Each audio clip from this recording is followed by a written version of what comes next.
Aqui é miliano, né? Aqui já conhece as manhas. Ah, velho, cheio de... Aqui é... Vou compartilhar lá em cima com as meninas. Mas tá Já saindo. tá saindo seu áudio já.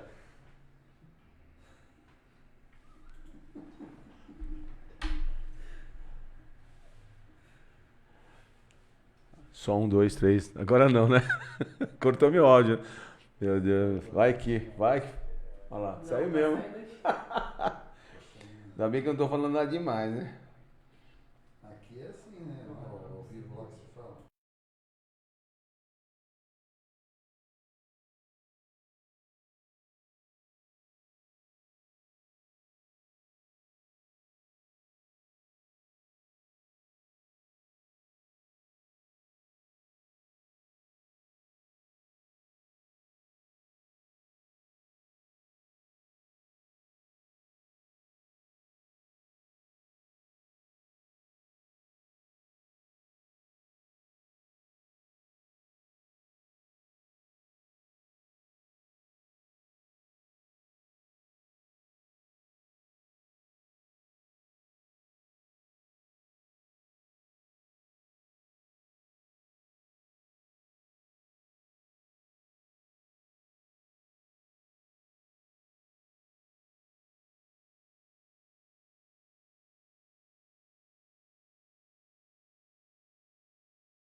Já tem 500 Já pessoas. tem 500 pessoas já. Então,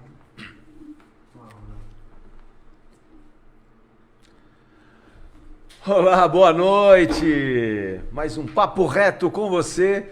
Toda segunda-feira, você já sabe, Papo Reto com Reinaldo Mota. E hoje vocês vão ver com quem eu tô aqui, uma celebridade É uma daquelas lideranças que surgiram no meio político e vem arrebentando a boca do balão. Já vão estar batendo papo com esse nosso grande amigo, companheiro que está aqui com a gente hoje. E antes de qualquer coisa, eu quero que você vá curtindo aí, pô. Vai curtindo. Curta a página Reinaldo Mota, no Instagram Reinaldo Mota Oficial, no YouTube Reinaldo Mota Oficial e também no Facebook tem minha página Reinaldo Mota Oficial. Eu vou ter que ler porque é muita informação, eu não consigo guardar tudo.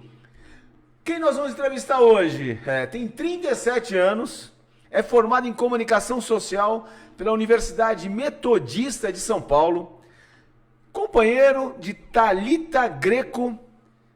Ele é filho do deputado estadual Maurici e da professora Renata Seleguin.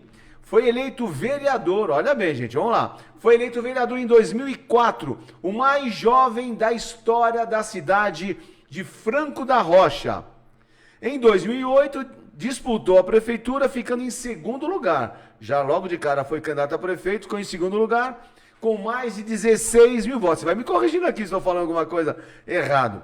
A partir de 2019, atuou como chefe de gabinete do deputado Vicente Cândido na Assembleia Legislativa e também na Câmara dos Deputados.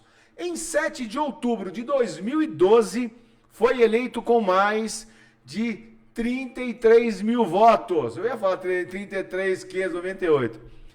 Para prefeito da cidade de Franco da Rocha. Em 2013, quer dizer, dentro do seu já mandato como prefeito de Franco da Rocha, ele teve a sua primeira filha, Isadora. E se tiver outras, tem que falar, senão vai apanhar em casa.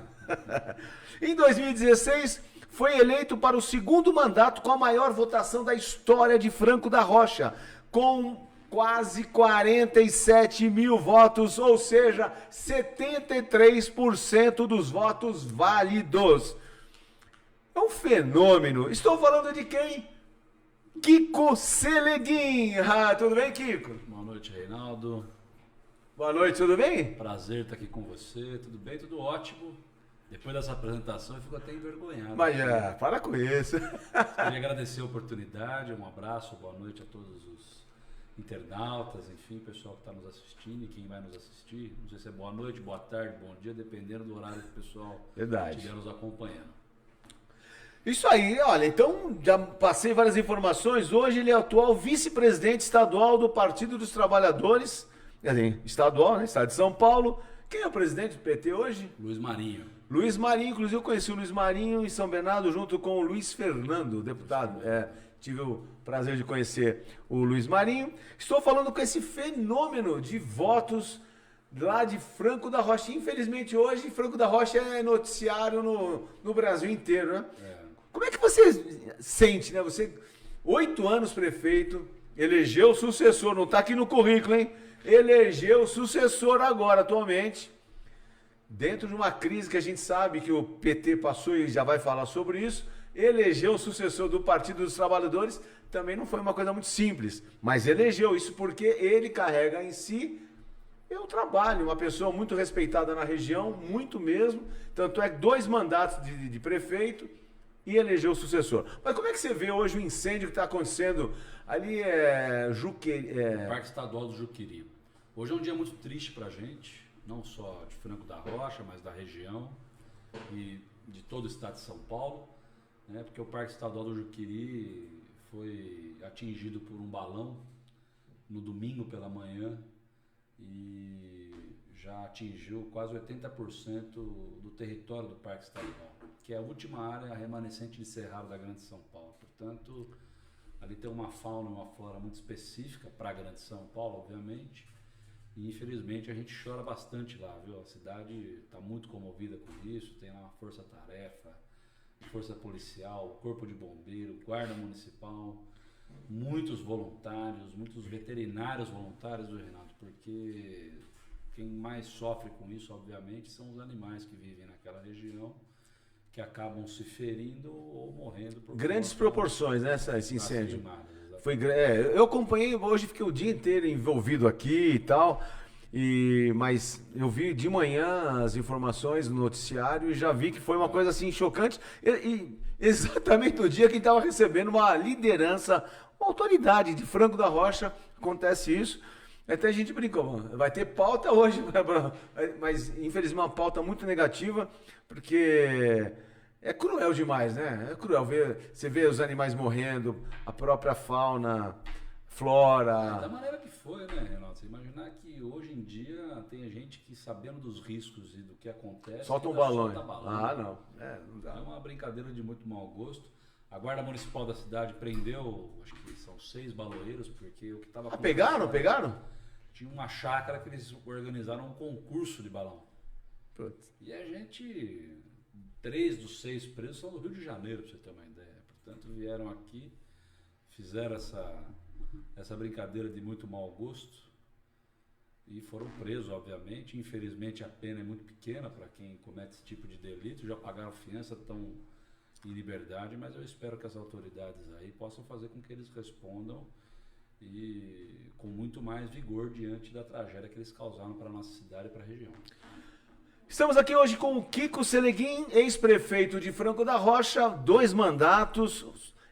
Como é que foi a eleição do sucessor? Vamos direto já. Como é que foi a campanha para você eleger o seu sucessor? Como é que é o nome do prefeito atual? Dr. Nivaldo.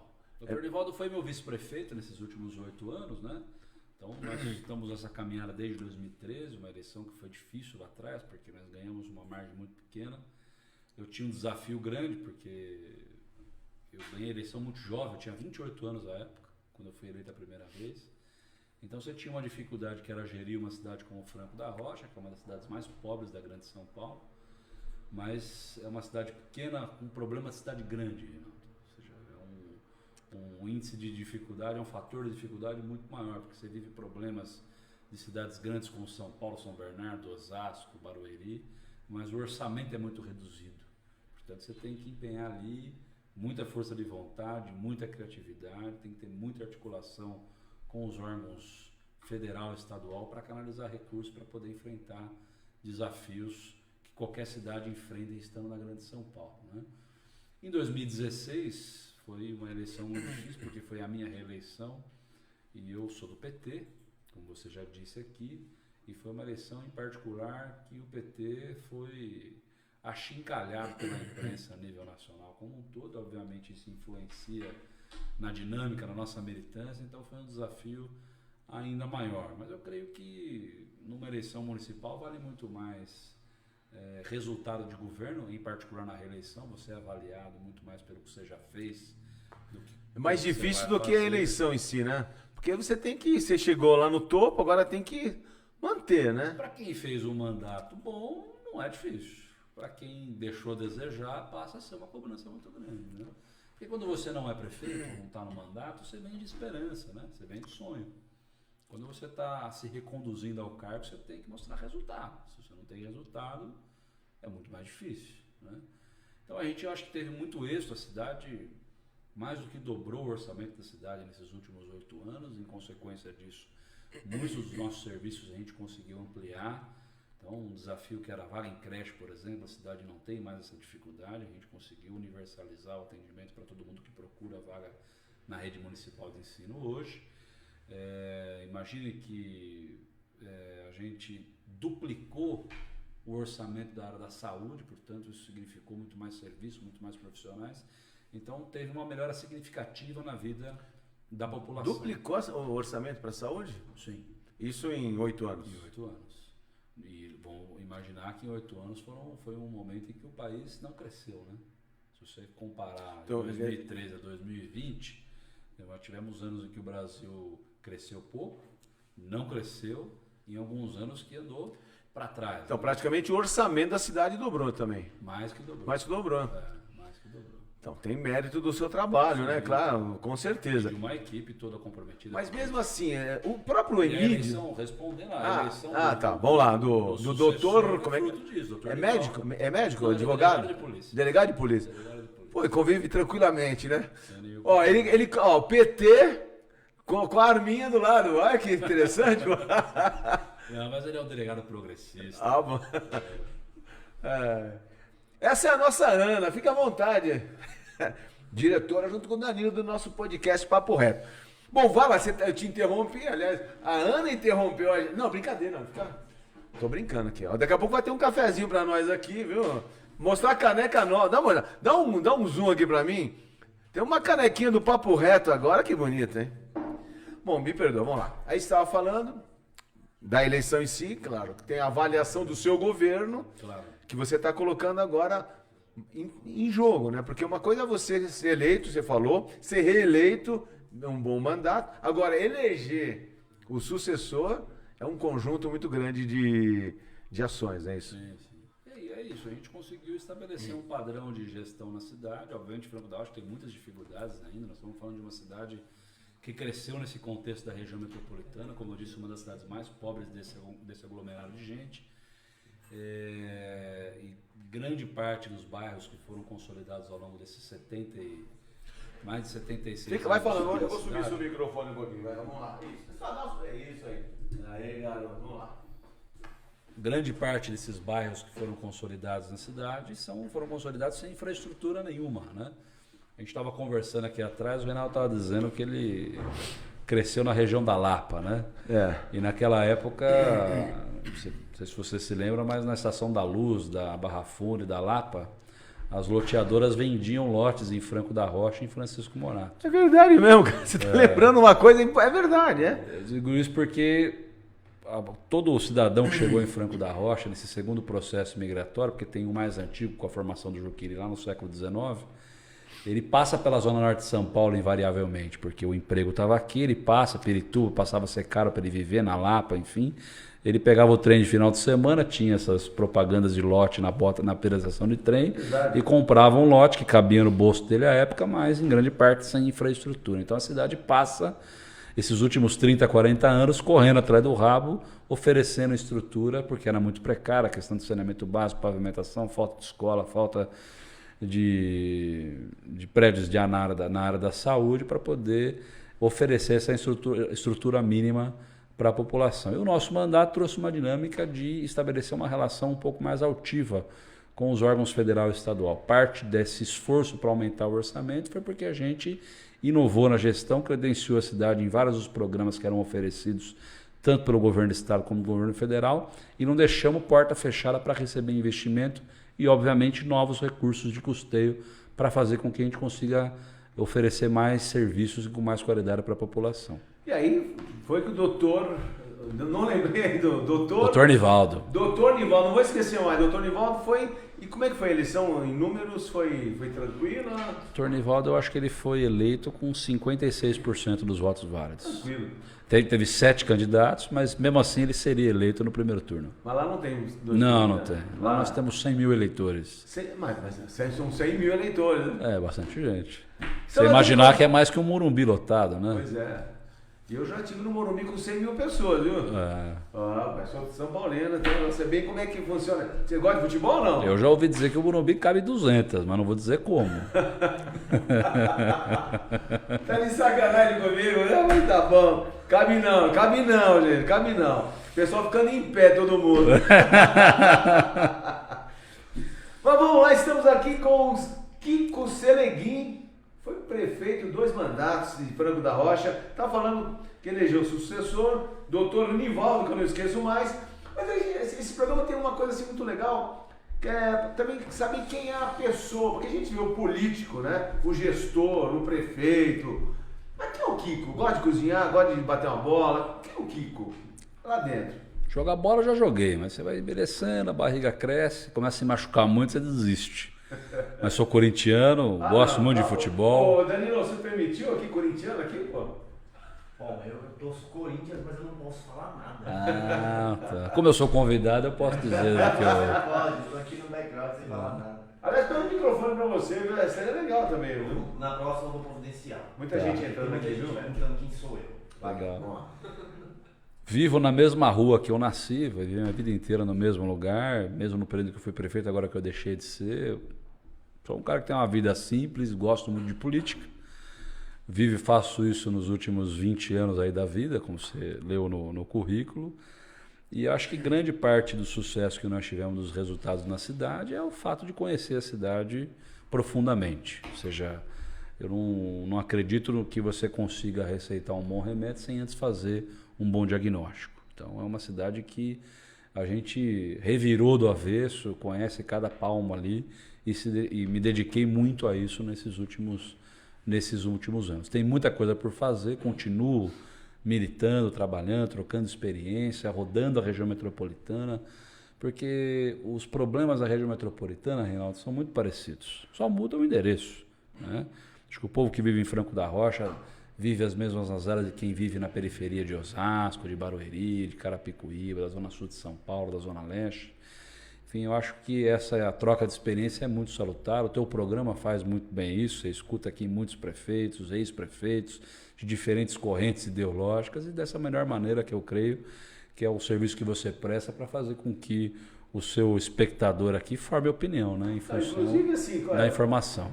Eu já trouxe aqui, ó, o Emílio de Souza. Nós começamos agora com o podcast, faz um mês, alguma coisa, um mês e pouquinho. Esse é o nosso quinto programa agora. Quinto, né? Eu já trouxe o Emílio, o Gelson, que ele fala que é do Podemos, mas o Gelson é do Podemos, não é, né? O Gelson, lá dentro, sei que você é do PT. Tô trazendo o Kiko, os caras me caem de pau aqui, né, nas redes sociais, viu? Tem uns caras falando, você gosta dos vermelhos, né? Dos vermelhinhos. Tá voltando a ficar na moda cara, agora. Aqui é democrático. E falando disso, porque assim, nós sabemos todos, o Emílio mesmo falou na entrevista com ele, dos erros cometidos pelo próprio PT. O PT cometeu erros. Claro. E dentro desses erros, a gente sabe a rejeição, né? Que principalmente nas últimas eleições, os candidatos petistas sofreram na pele.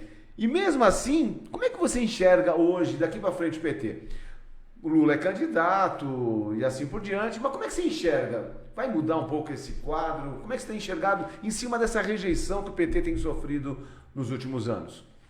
Bom, eu creio que os erros que o PT cometeu, viu, Reinaldo, eu acho que nenhum partido no Brasil deixou de cometer também. Que estão relacionados todos à regra vigente à época, que é a relação da política com o financiamento privado de campanha, né? Em algum momento, obviamente, você tem os equívocos de Caixa 2, quem cometeu isso, eu acho que tem que ser exemplarmente punido, obviamente, porque isso não tem amparo legal, obviamente, para o Caixa 2, nem nas campanhas eleitorais, nem na vida pessoal, muito menos na iniciativa privada de modo geral. Agora, com o caso do PT em particular, eu creio que teve aí pisaram mais no acelerador, né? As lideranças do partido foram muito mais perseguidas e severamente punidas do que lideranças de outros partidos. Deixa eu só dar um adendo assim.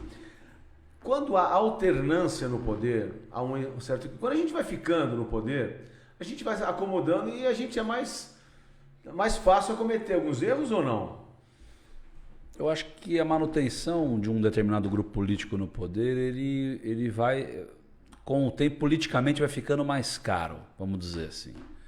O Brasil tem um problema na legislação eleitoral, Reinaldo, que o nosso sistema faz com que o cidadão escolha, por exemplo, um presidente da República, mas ele está votando num presidente por algumas razões, mas ele está, ao mesmo tempo, escolhendo um deputado que pensa diferente do presidente que ele elegeu.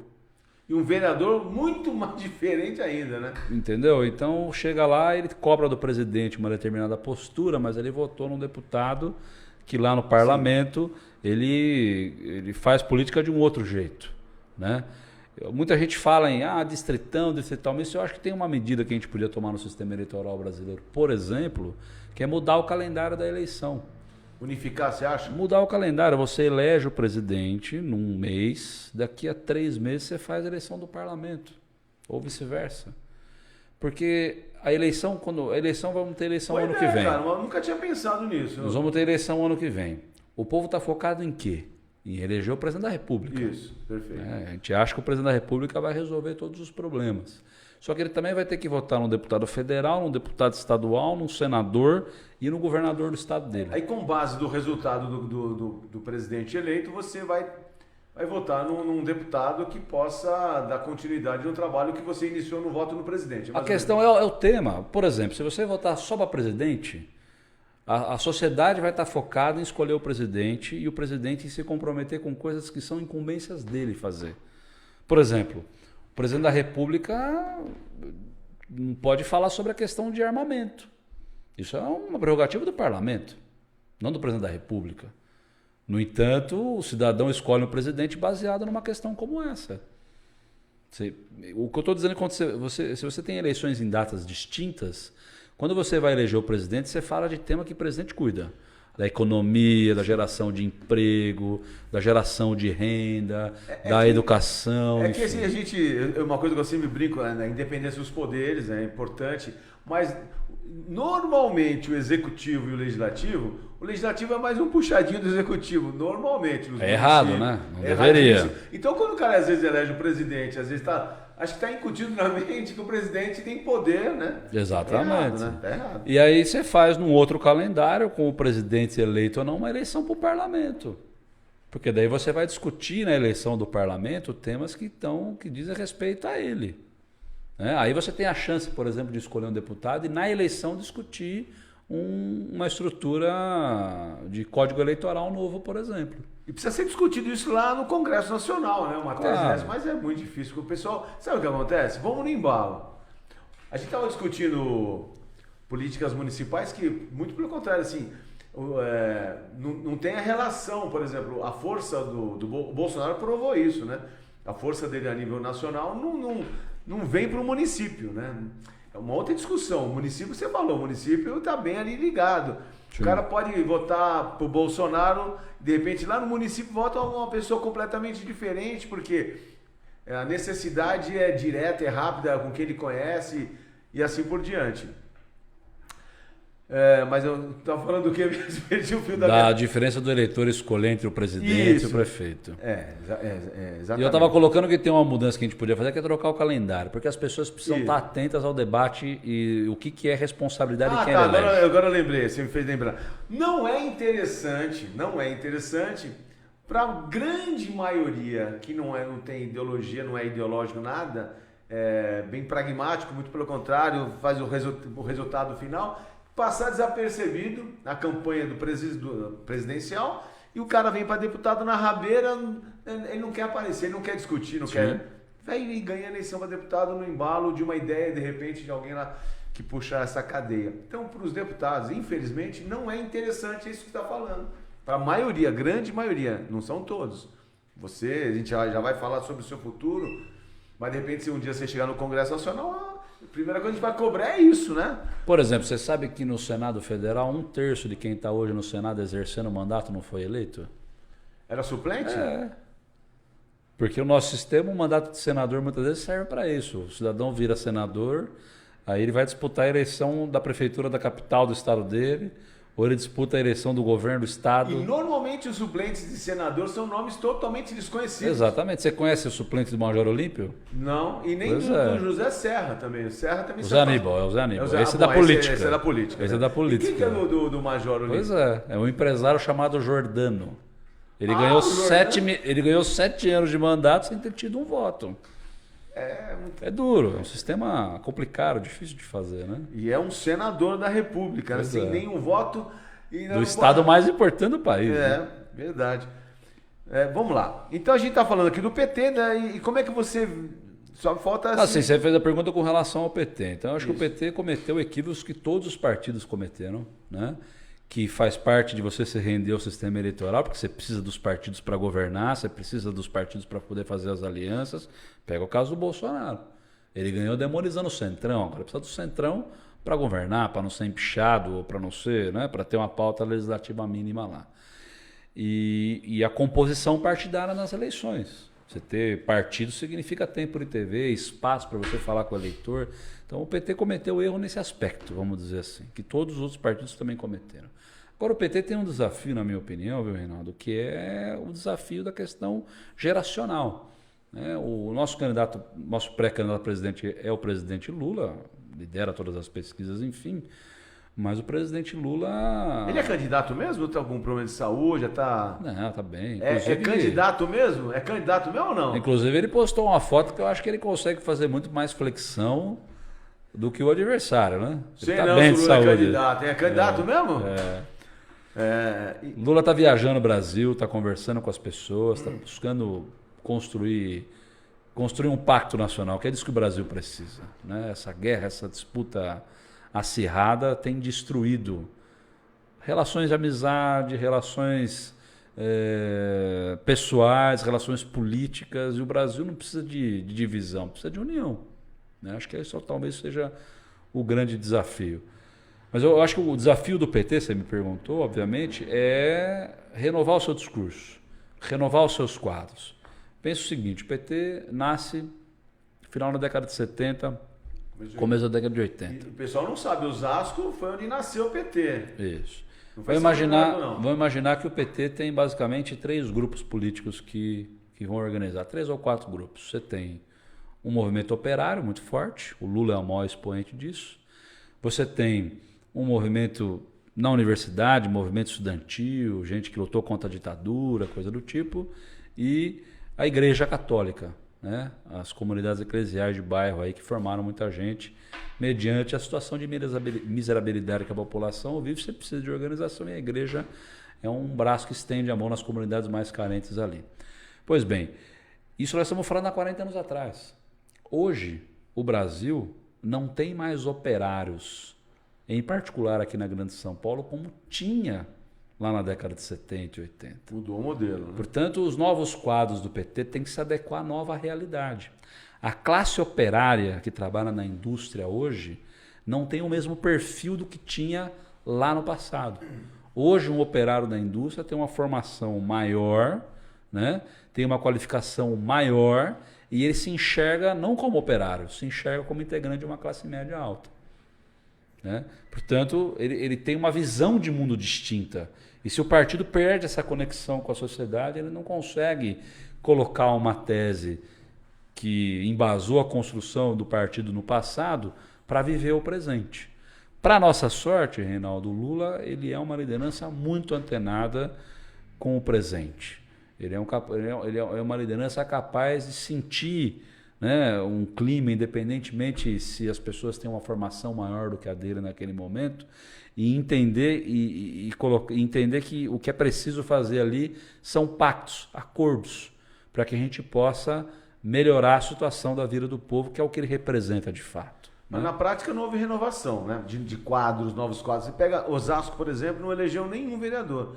E teve uma época que tinha 5, 6 vereadores. Esse é o desafio que o PT vive, né? E essa renovação diante de um mercado de trabalho diferente. Aliás, de uma Emílio classe fez uma campanhazinha para prefeito bem pequena, Emílio. Pensei que você fosse fazer uma grande campanha. Você vai uma campanhazinha desse tamanho, Emílio? Pô. Mas aí, Reinaldo, nós temos que fazer uma leitura dessa campanha em particular. Quem estava fora da máquina só foi fazer campanha, né? Sim. Diante da pandemia, você tinha muito pouco instrumento de fazer campanha. Achei ele meio devagar. Não só eu, a cidade fala. A cidade esperava mais. Mas o PT está se reorganizando, está rediscutindo, está modernizando o seu discurso. Você é uma das novas lideranças surgindo no PT. Eu e outras tantas. Para mim, o Fernando Haddad é o grande expoente disso. Pega, por exemplo, a administração dele aqui em São Paulo. Eu digo que o Fernando Haddad foi um prefeito além do tempo dele. E quando isso acontece, é difícil. As grandes mudanças que a gente reconhece, olhar para a história no passado, você que é historiador, as pessoas que operaram as grandes mudanças da sociedade, no seu tempo, foram mal compreendidas. Não é assim, geralmente? Você é muito reconhecido depois de um tempo. Quantos artistas, cientistas, lideranças não foram compreendidos no seu momento, porque é difícil você lidar com mudança. Mas imagina o seguinte, o quanto que o Fernando Haddad não sofreu de enfrentamento de comerciante, de empresário, de moradores, na implantação das ciclofaixas aqui. Agora me diga, Reinaldo, qual grande cidade no Brasil hoje não tem política pública de implantação de ciclofaixa? Pois é, e onde nasceu isso? Não, com Haddad. Portanto, ele foi um prefeito além do tempo. Talvez tenha sido vítima da conjuntura, né? de uma grande pressão da imprensa contra ele. Não tinha um dia que você não tinha a imprensa pegando no pé dele, né? O Vila, né? O Marco Antônio Vila. Ele, entre outros, né? Que pegava no pé. Como é que ele chamava o Jaiminho, né? Ô, Jaiminho, tá dormindo, Jaiminho? Pô, aquele cara pegou no pé. De maneira injusta, né? De maneira injusta. Ele fazia aquilo direcionado. O Vila nunca escondeu a preferência dele pelo João Dória, né? Que disputou a eleição contra o Fernando Haddad depois. Aliás, eu não sei qual a posição do Vila, viu? Hoje ele... Falar mal dos outros. Tanto é que não parou em lugar nenhum. Exatamente. Não está em lugar nenhum, hoje está fazendo trabalho independente, mas também... Agora vamos para a prática. Vai até surgir novas lideranças, estamos aqui diante de uma nova liderança. A pergunta que não quer calar. Normalmente, a gente sabe que a prática do jogo é assim, fiquei 8 anos, elegi alguém, no caso o doutor Nivaldo. Aí você vai voltar na sequência para a prefeitura de Franco da Rocha ou vai deixar ele também buscar sua reeleição? Qual é o futuro do Kiko? De ser prefeito de Franco da Rocha eu não tenho nenhuma intenção, Reinaldo. Eu já fui prefeito, foi talvez a maior experiência da minha vida. Ser prefeito da cidade onde eu nasci, cresci, criei minha família, é uma experiência muito bacana. Agora, eu acho que isso tem a ver com o momento. Naquele momento eu tinha esse desejo, eu trabalhei por isso. Hoje em dia, eu acho que tem que ter espaço, inclusive, para que a cidade possa encontrar em outras figuras espaço de conduzir as suas dificuldades. Nesse momento eu não estou pensando nisso, não. Estou me organizando, estou rodando o estado de São Paulo, construindo o meu partido, construindo a campanha do Lula, construindo a campanha do Haddad. Eu quero me dedicar, porque eu acho que esses próximos anos, meses, semanas, inclusive, o Brasil vai precisar de muita gente comprometido com um projeto que defenda a democracia, que defenda instrumentos de distribuição e de criação de renda, em particular nas regiões mais periféricas. A vida está muito difícil, a inflação volta a assombrar os lares do brasileiro de um modo geral. O povo quer saber o seguinte, que você vem candidato, é pré-candidato a alguma coisa? Eu acho que isso pode ser consequência do projeto. Eu não estou pensando nisso nesse momento. A eleição lá no meio do ano que vem é uma página... Mas é óbvio que é um bom nome, não é isso? Sim. Dentro dos quadros, prefeito de uma cidade importante da Grande São Paulo. Franco da Rocha, não estamos falando... 2 vezes, elegeu sucessor. Sua preferência é estadual ou federal? A pergunta é essa agora. Não tenho essa... Eu não estou trabalhando nesse sentido, Reinaldo. Eu estou imaginando o seguinte, o partido, o PT, precisa ter um projeto para São Paulo. Eu acho que tem 2 grandes nomes, que é o do Lula e o do Fernando Haddad. Nós estamos construindo fazendo um diagnóstico do Estado para oferecer um projeto que possa enfrentar as dificuldades com relação à mobilidade na região metropolitana, segurança pública. Em função disso, o partido entender que a gente deve assumir um espaço, por que não? Dobraria com Emílio de Souza ou não? Sim. Ô Emílio, você falou que não dobra com o João Paulo, mas ele dobra com você aqui, o Kiko, viu? Não, o Emílio dobra assim, não tem problema. E o João Paulo segue bem candidato? Eu quero falar com ele, hein, João? O João Paulo é meu amigo pessoal, fizemos campanha a vida toda para ele lá em Franco da Rocha. Você gosta muito do João Paulo, viu? Sim. O João Paulo é um dos caras mais brilhantes que eu já conheci na política. Uma baita mente, um grande articulador, tem uma visão de Brasil muito importante. Aliás, uma sugestão, convide ele aqui para o programa, que ele tem uma contribuição muito grande a dar, viu? Quando ele estava com aqueles problemas judiciais em Brasília, eu estive lá com o João lá em Brasília, ele me chamou, a época estava na rede, ele me chamou para a gente conversar. O João, eu tenho um carinho muito grande pelo João, homem, sabe, independentemente do partido, vai o homem, né? E homens de caráter, de palavra, que a política carece. O João é um desses nomes, não tenho dúvida nenhuma disso. Aliás, o João já está convidado, já convidei ele algumas vezes, ele está fugindo aqui, ele está deixando mais para frente. Mas, em São Paulo, estou ouvindo muito falar que o PT vai apoiar o Boulos. Será? E o Haddad vem para algum Senado? Como é que... Você está vendo essa composição toda ou não? Não, o PT deve ter candidato ao governo. Não tem nenhum sentido... A esquerda se unir, né? Mas hoje, no estado de São Paulo, eu creio que o Haddad é maior que o Boulos. Isso é muito o que o Lula fala. Se tem aliança, faz no segundo turno. Cada um vai com o seu projeto, lá no segundo turno a gente junta, não tem problema. Então o PT vai ter seu candidato? Sim. Então o Haddad mesmo? O Fernando, ele é um cara muito centrado, um cara muito estudioso. Aliás, queria trazer o Haddad aqui. O que ele tem feito é estudado São Paulo e conversar com as pessoas. Acho que ele vai ter um prazer enorme poder bater um papo contigo. Vou sugerir essa agenda a ele. Por favor, o Luiz Carlos Miranda, uma das colocações que eu falei assim, o PT não vai ter renovação, tá falando. E algumas pessoas comentando algumas coisas, mas vamos lá. Olha, o Sandro Tibi está falando também, Lula para presidente, é isso que eu ouvi desse camarada, Fernando Haddad, gente, que país é esse? Tem algumas críticas aqui, entre outras, mas é bom botar a bola para você aí, ver o que você faz com ela. Eu acho que isso tudo é fruto de um país completamente dividido, né? Certamente tem, eu particularmente, nesse momento a nossa preocupação é discutir um plano para o país pelo seguinte: o lado da sociedade que a gente representa não pode se dar ao luxo de ficar gozando das pessoas em detrimento de um projeto de poder, porque elas precisam do Estado para sobreviver. Ou seja, se não tiver política econômica no Brasil, não vai ter emprego, elas não vão ter condição de criar família com dignidade.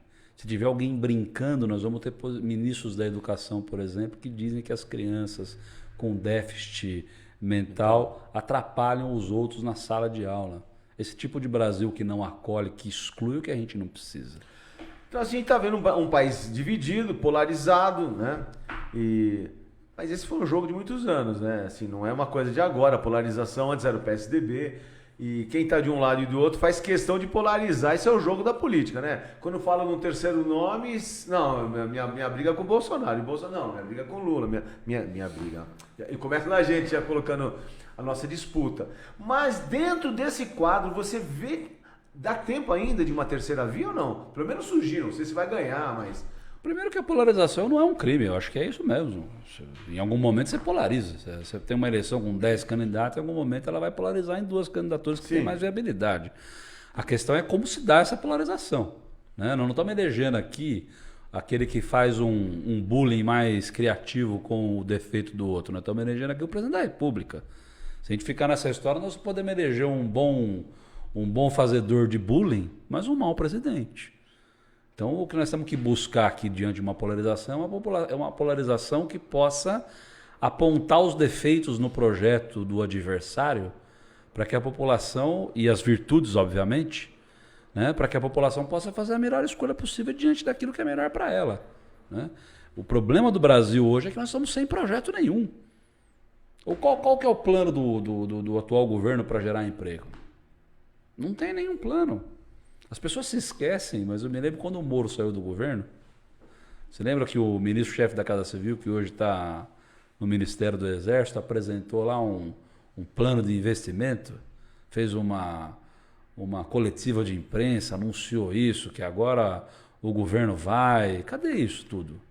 As pessoas esquecem. Me parece que nós estamos vivendo hoje sob um governo de mentira. Você imagina a preocupação do presidente da República, num país com 15 milhões de pessoas desempregadas, ser a volta do voto impresso? Ou seja, nós estamos vivendo num país de brincadeira. Eu ia fazer essa pergunta já para você, mas depois eu quero, assim, mas você confia totalmente na urna eletrônica, assim, piamente? Não tenho nenhum problema com ela. Em todas as eleições, eu disputei 4 eleições, ganhei, perdi, confio no resultado.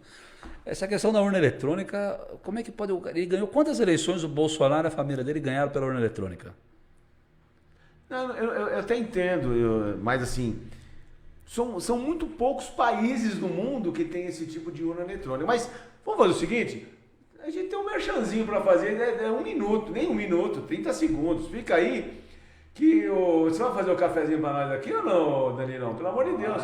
Então dá um minutinho, ele vai falar de urna eletrônica na volta aqui no Papo Reto com o Reinaldo Mota. E hoje, Kiko Seleguin, ex-prefeito de Franco da Rocha, uma das principais lideranças da Câmara Federal em Brasília pelo PT. Eu falo mesmo, vamos lá.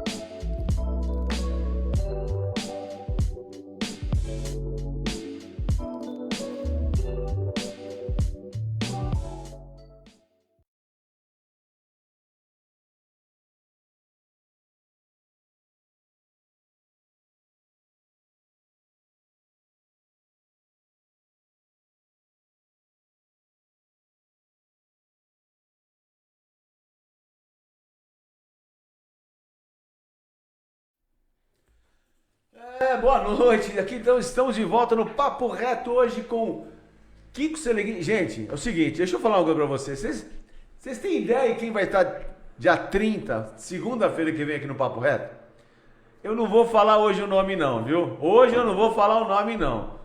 Ou vou falar? Fica até o final que é uma surpresa para a região, viu, gente? É uma grande surpresa. Vou pensar se eu vou falar até o final do programa, hein? Estamos falando de urna eletrônica. Como é que o Japão, a Coreia, não é do Norte, é a Coreia do Sul, esses países de ponta não têm urna eletrônica e o Brasil tem, que são países de tecnologia muito avançada. Você pode vir aqui, bate uma foto. Pô, eu tô sem café só ainda, tem café? Ah, não, eu tô brincando. Vai, toma, põe um pouquinho, só um pouquinho aqui, isso. Pô, tem café agora aí dentro? Você falou que ia mostrar a xícara vazia, hein? Não, mas tem cheiro aqui. Simpatia aqui, o Kiko. Fala pra mim esse negócio. Você confia mesmo? Fala baixinho aqui pra mim. Ô, Reinaldo, vamos lá. Nem todo mundo participa do processo eleitoral como ele é feito. As pessoas, em geral, vão lá para votar no dia. Mas as pessoas não sabem que, num processo eleitoral, antes da eleição, 2 semanas antes da eleição, os partidos são convocados ao cartório eleitoral da sua zona eleitoral para conferir as urnas, né? E fazer testes nela. No dia da eleição, os mesários que compõem a sessão, antes da votação, é público isso, os fiscais designados pelos partidos acompanham, imprimem o que eles chamam de zerésima, que é um extrato dizendo que não tem voto nenhum depositado na urna. E ao final da votação, essa mesma urna imprime um extrato com a quantidade de votos que foram dados ali. Os eleitores que compareceram, enfim. Essa urna não está conectada na internet, não tem nada disso. No final, a polícia militar leva essas urnas até a sede da zona eleitoral, que pega cartucho por cartucho e vai totalizando os votos. Então, é um sistema que você tem como fiscalizar e controlar. O fato objetivo, Reinaldo, o que está colocado aqui não é a questão do voto impresso ou eletrônico. O presidente está encontrando um argumento para uma possível derrota eleitoral. Não tem outra justificativa para isso. Essa proposta que estava em discussão na Câmara Federal, aliás, faço uma sugestão para você convidar aqui a Renata Abreu, que foi a deputada relatora. Convidamos ela já. Você imagina, sabe como seria feita se fosse aprovada do jeito que ela escreveu lá na relatoria do projeto? Como? Você ia ter a votação da urna, cada voto ia para uma urna manual ali do lado. No final, em cada sala de aula que a urna está depositada, você abriria aquela urna de papel ali para todo mundo contar junto. Aí sim é fraude, mas... Pois é o que nós estamos discutindo aqui. Mas o que eu penso, podia ser assim, simples assim. O cara votou, pum, sai um papelzinho, recorta sozinho, cai numa outra urna, aí depois você confere. O de papel tem que bater com o que tá na ok, urna. mas aí o que não dá para fazer é esse debate à luz da mentira. O que o presidente está fazendo, ele não quer aprimorar o sistema. Ele está acusando o sistema de ser corrupto, sem nenhuma prova. Isso é grave. Isso é grave. Você está colocando em xeque um ganho institucional que nós tivemos no país, que é a credibilidade das eleições.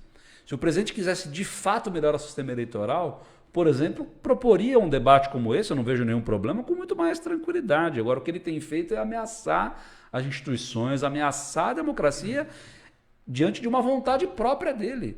Essa pauta não é uma pauta do Brasil.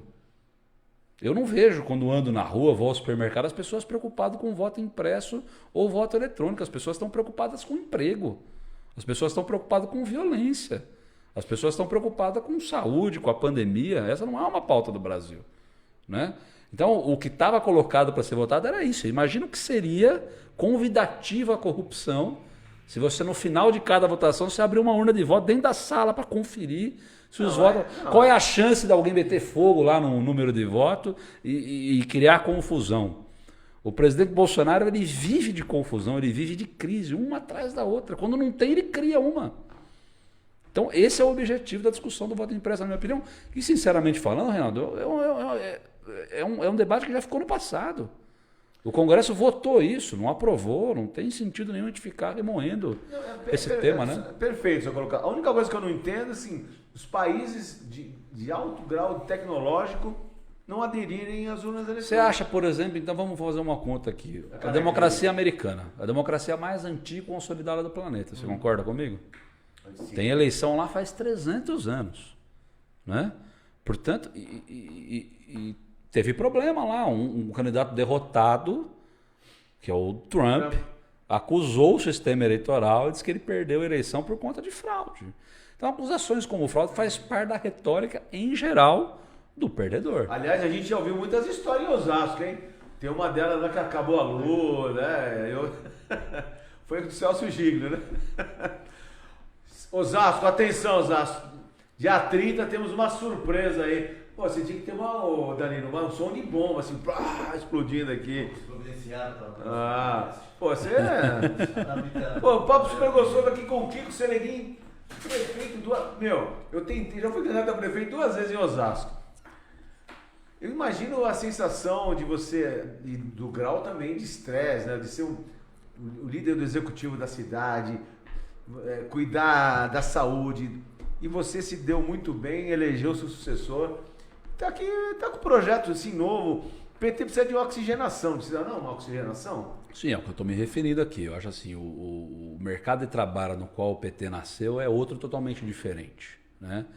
As pessoas, a sociedade é outra completamente diferente. Essa coisa da globalização mudou o nosso estilo de vida de um modo geral, aqui em qualquer lugar do planeta. E dessa maneira, um partido não pode estar à margem daquilo que a sociedade é e significa. Portanto, nós temos que estar conectados. Eu penso, por exemplo, o PT teve resistências, por exemplo, em discutir uma reforma na lei trabalhista. A reforma na lei trabalhista, na minha opinião, não significa tirar ou oferecer direitos aos trabalhadores. Significa uma reforma. Foi feita no Michel Temer. Pois é, aí o PT não fez. O Michel Temer fez. Aí quando você abre mão de fazer o debate, quando os caras vão fazer, fazem do jeito que eles querem. Aprovaram agora uma mini reforma trabalhista, agora no governo Bolsonaro, que permite contratar o cidadão sem nenhum direito mais. Sem fundo de garantia, sem 13º, sem férias. Então nós estamos discutindo eletrônica, nós estamos discutindo golpe militar aqui. E a boiada vai passando. O problema é que o trabalhador só vai descobrir isso lá adiante. Quando ele estiver, por exemplo, num Uber, sofrer um acidente de trabalho, ele perceber que ele não tem direito nenhum. Essa é a lei do mercado, né? Então, o neoliberalismo ele pode até servir em alguns lugares do mundo. Num país desigual como o Brasil, é a lei do cão, né? Não podemos entregar ao mercado, por exemplo, terceirizar o combate à fome e à miséria. Se o Estado não fizer isso, quem vai fazer? Bom, Kikão, vamos voltar aqui para a nossa região aqui. Você... Já sou intimidade, né? Kikão. Que bom. O Kiko, ele é de esquerda, né? Tipo assim, eu venho do Nordeste e a minha família inteira é Lula, eles amam Lula. E pra mim tá tudo certo, mas eu sou uma pessoa que, caralho, mano, eu tenho muito... Mas tá sendo o seu áudio aí, não? Eu acho que é um pouco de vocês aí, mas eu tenho muita pergunta na cabeça. Porque, por exemplo... Tá comigo, põe o microfone pra você, pô. Não, mas você vai refazer essa pergunta pra ele. Kiko, é sério, pergunta de quem é curioso. Me fala sobre a prisão e a soltura do Lula. Para vocês, o que isso representou para o país? Porque você fez um discurso dizendo que, mas o brasileiro ele esquece.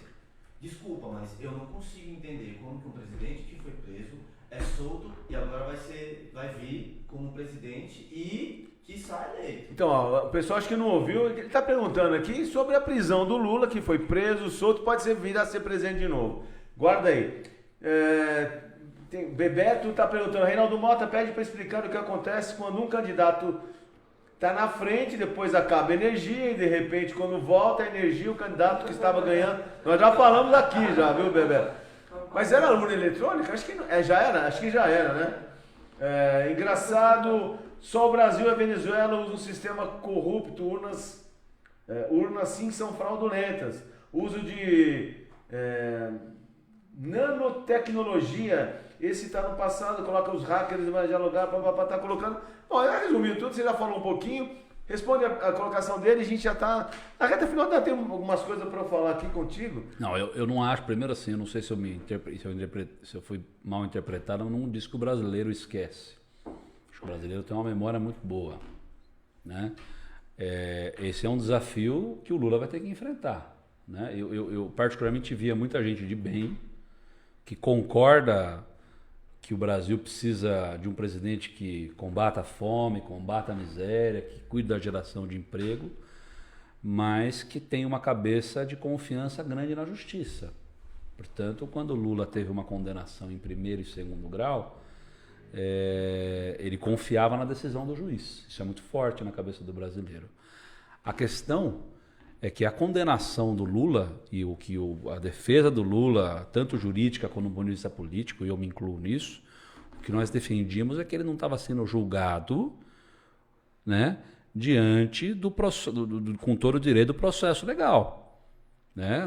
Ele estava sendo julgado por um juiz parcial. Ninguém defende que o Lula não tenha que responder pelas acusações que fazem. Aí ele nunca abriu mão de fazer isso. Sempre quando foi chamado à justiça, ele sempre compareceu. A questão é que nós estávamos reclamando de que ele estava sendo julgado por um juiz parcial. E para mim, no aspecto jurídico, nós podemos ficar horas debatendo aqui, juridicamente, a questão do Código de Processo Penal, o quanto o Sérgio Moro ultrapassou as linhas da legalidade muitas vezes.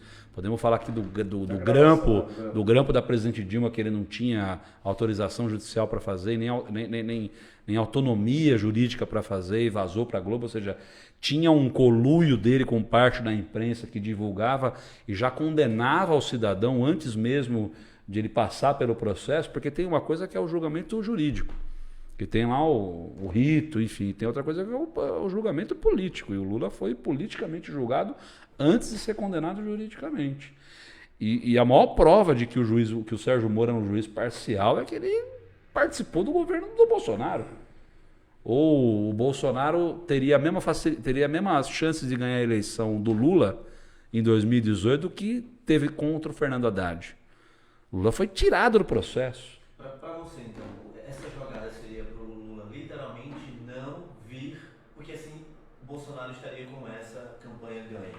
O Lula ele construiu uma liderança com o povo mais pobre do Brasil muito maior do que qualquer partido político, né?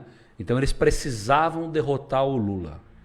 Então eles fizeram uma campanha muito grande, na minha opinião, um processo dirigido para poder condená-lo. Porque sabiam que derrotar o Lula na urna seria muito difícil, né? E na minha opinião eles cometeram um equívoco. Porque o melhor jeito de você derrotar uma liderança é na urna. Perceba, o Lula nunca abriu mão de disputar a eleição. O Lula teria apoio no Congresso na época, por exemplo, para buscar um terceiro mandato, com muita facilidade. E não fez. O Lula é um democrata. Pensar que o Lula é um cara de esquerda ou radical, está longe disso. O Lula é um cara de composição, ele fez isso a vida inteira. Ser líder sindical no Brasil era basicamente isso. Discutir com o patrão melhores condições de trabalho. Você faz isso em nome de quê? Destruindo a fábrica? Não, porque se você destruir a fábrica, você destrói o meio de produção. Você constrói pontos, constrói acordo. Né? Eu acho que esse é um desafio que ele vai discutir, mas eu acho... Vai estar em pauta na campanha, se ele for claro. Candidato, né? Vai estar em pauta. E estamos aqui na reta final. A gente não quer passar muito de 1 hora, não, Tom, em muita gente. Depois você entra para comentar aqui, por favor. Você vai ficar no âmbito regional, né? Tem o Serjão, acho que é bem candidato também deputado, tem o Emílio. Tomara que você faça um bom trabalho aí na região, que a nossa região precisa, viu? Federal é desde a época do João Paulo que não tem mais, né? Mas eu só queria ler pra gente terminar e você ver se é isso mesmo. Uma das principais obras do seu governo, Kiko, entrega de nova estação de trens, construção de terminais, construção do parque, construção de UPA 24 horas, construção de 2 novas avenidas, criando novas vias de acesso para bairro, Túnel Franco da Rocha, construção de centro de iniciação ao esporte, entrega da FATEC, a primeira faculdade pública da região, início das obras da maternidade, restauro do Museu Osório César, construção, estou por dentro, hein? Construção de 10 escolas municipais, construção de 1.160 apartamentos da Minha Casa Minha Vida, construção de 2 reservatórios, um piscinão, combate a enchentes, e aí por aí vai. E fala uma coisa, estamos terminando, quero agradecer muito a sua vinda aqui. Hoje não vai ter pergunta papo reto, que já foi feito durante o programa. Mas tem alguma coisa que ficou para falar? Eu acho que você resumiu bastante aí do que foi o nosso trabalho em Franco da Rocha. Eu sei que o programa aqui é muito focado aqui na região, mas na região oeste da Grande São Paulo, Osasco, Barueri. Franco da Rocha está um pouco deslocado desse centro, Mas dizer que pra gente lá, viu, Reinaldo, a gente olha para a região aqui de Osasco com uma referência, né? Franco da Rocha tem uma possibilidade, além disso tudo, hoje ela está mais infraestruturada, tem uma prefeitura mais organizada e está ali naquele corredor de logística que inclui Santana de Parnaíba, Cajamar e Jundiaí. Nós esperamos que com isso Franco da Rocha passe a ser uma cidade que consiga gerar renda, riqueza, porque isso traz um emprego mais próximo das pessoas. Acho que o desafio da grande São Paulo é esse. São Paulo está cada vez uma cidade cada vez mais cara, caótica, difícil de circular por aqui. E as cidades do entorno têm que aproveitar oportunidades dessa descentralização, ou da logística, ou da indústria, de um modo geral, para poder se preparar para receber esses investimentos, modernizar a sua legislação, como o Barueri fez, o Osasco fez no passado, aproveitar melhor os mecanismos de uso e ocupação de terra, para que a gente não cometa os mesmos erros neste momento do que as gerações anteriores cometeram, nos entregar uma região muito desordenada no sentido das moradias precárias, enfim. Que a gente aprenda com o que foi feito, obviamente que a gente respeita todo mundo que já foi prefeito de alguma cidade um dia, porque, como você disse aqui, é uma tarefa muito ingrata, muito intensa, de muita responsabilidade, mas a tarefa não só do PT, de todos os partidos, é poder estar o tempo todo conectado com a necessidade da sociedade, renovar suas pautas, modernizar a ação política para que o dinheiro público seja cada vez mais bem empregado em nome da melhoria da qualidade de vida das pessoas. Obrigado, Kiko Seleguinho. Um privilégio ter você hoje aqui. Semana que vem, gente, já vou cumprimentar aqui, que a gente tem o tradicional cumprimento de mão. Semana que vem, não, você vai ter que entrar na minha rede social, ou nas minhas redes sociais, para saber quem vem, que é uma grande surpresa. Se tivesse uma bomba aí, ô Danilo, e semana que vem você vai ter um microfone para você, pelo amor de Deus, pô. Pode pôr também. Tá bom? Minha mãe mandou um monte de coraçãozinho, dona Miriam. Um beijo pra senhora. Obrigado, Deus te abençoe. Você que assistiu até agora. Semana que vem é imperdível, como hoje também foi imperdível. Kiko Seleguinho, obrigado pela presença. Eu que agradeço a oportunidade. E até a próxima aí. Até a próxima, tamo junto aqui. Vou propor o Haddad a entrevista, hein? Pô, seria maravilhoso. Seria nem falar. Ó. Fica com Deus. Beijo no coração e até... Eu ia falar dos assessores, mas senão o resto, o pessoal, a galera fica brava, né? Tem o João, tem o... Do Eber, tem o João. Beijo no coração, Deus abençoe. Valeu, Kiko Seleguinho. E olha, novos projetos aí. A oxigenação do PT, segundo ele, está aqui na mesa hoje. Beijo, fica com Deus. Pô, você tem uma puta audiência, meu. Que bacana, parabéns. Valeu mesmo. Nós vamos estar com o Haddad dia 2, vou falar para ele, Seria passar o seu contato pro família que cuida da agenda dele. Me passa para mim, por favor, o seu telefone, pra gente... Eu não vou ficar